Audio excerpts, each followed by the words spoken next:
اعوذ باللہ من الشیطان الرجیم بسم اللہ الرحمن الرحیم ولا تسبوا الذین يدعون من دون اللہ فيسبوا اللہ عدوا بغیر علم كذلك زينا لكل أمة عملهم ثم إلى ربهم مرجعهم فينبئهم بما كانوا يعملون صدق اللہ العظیم۔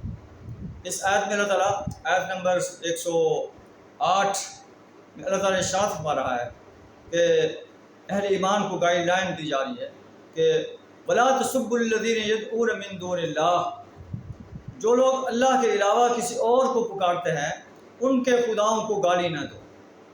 فَيَسُبُّ اللَّهَ عَدْوًا بِغَيْرِ عِلْمٍ، تو وہ آپ کے خدا کو اللہ کو گالی دینا شروع کر دیں گے بغیر علم کے۔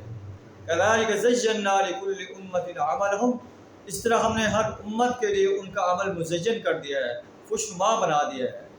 ثُمَّ إِلَىٰ رَبِّهِمْ مَرْجِعُهُمْ، پھر ان کے رب کی طرف لوٹنا ہوگا۔